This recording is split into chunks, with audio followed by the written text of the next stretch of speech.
2014 оны улсын хурлын хаврын ээлж чуулган завсарласантай холбогдуулан өргөдлийн байнгын хорооны дарга Бурмаа хаврын чуулганы хугацаанд хийсэн ажлынхаа талаар өнөөдөр сэтгүүлчдэд мэдээлэл хийлээ. Өргөдлийн байнгын хороо 2014 оны хаврын ээлж чуулганы хугацаанд иргэний өргөдлийн дагуу 6 удаа хуралдаж 19 асуудал хэлэлцэж шийдвэрлсэн байна.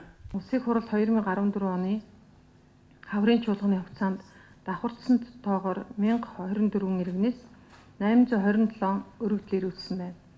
Үүнээс 42 буюу 5% нь улсын хурлын бүрэн эрхэлд шууд хамаарах асуудлаар гаргасан иргэдийн санал, 764 буюу 91% нь ахуйн шинжтэй хувийн асуудлаар хандсан хүсэлт байлаа. Энэ хугацаанд байнгын хороо улсын хурлын гишүүд хамтран ажиллаж 508 өргөдөл шийдвэрлснээс 302 хүсэлт буюу 39%-ийг нь судлан шууд хариу өгсөн.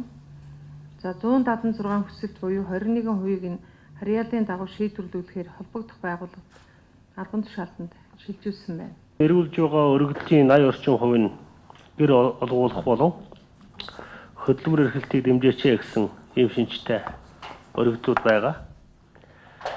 Гэр олгуулах хүсэлт ялангуяа гэр хороолол ихтэй дүүргүүдээс хөдөө орнуудаас их ирдэг.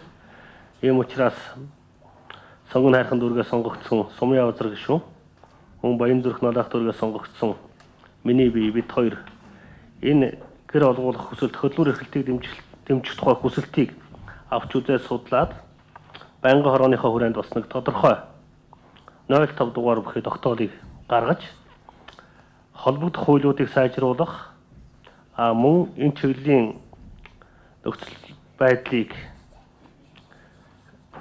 тодорхой арга хэмжээ авч ажиллах чиглэлийг засгийн газарт өгсөн гэдгийг хэлмээр байна. Үүнээс гадна эмнэлгийн хүртээмж хүрэлцээ бас хангалтгүй байгаа талаар иргэдээс гомдол ирүүлж байгаа. Нөгөө царцаагдсан барилгын тоонд одоо зохисгосон байгаа барилгын тоонд эмнэлгийн барилгууд бол олноор орсон байгаа. Эдгээрээс бол төлхөө анхаарлаа хандуулах, үүнд хөрөнгө оруулалт хийж энэ барилгын ажлыг бол цааш нь өргөжүүлж улмаар дуусгах ёстой гэдэг чиглэлийг мөн засгийн газар өгсөн байна. Өндөр өртөгтэй эмчилгээ, үйлчилгээ гэж нэрлэж байгаа. Өндөр өртөгтэй эмчилгээ, үйлчилгээ нь дотор бол олон төрөл байгаа. Энэ зүйлүүдийг одоо улсаас төрөөс яаж дэмжих вэ гэдэг асуудал байгаа. Тэгээ энийг бол өргөдлийн байнгын хорон дээр бас ярилцаад эрүүл мэндийн даатгалын хуулийн дотроо тусгая. Жилдээ 200 орчим тэрбум төгрөгийг Монголын ард түмэн эрүүл мэндийн даатгал шимтгэл хэлбэрээр төлдөг.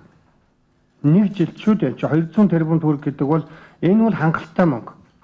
Энэ мөнгийг ил тод ном ёсоор нь яг тэр өндөр өртөгтэй эмчилгээ үйлчилгээнд зориулах тал дээр анхаарья. Хэдэн хувь нь вэ?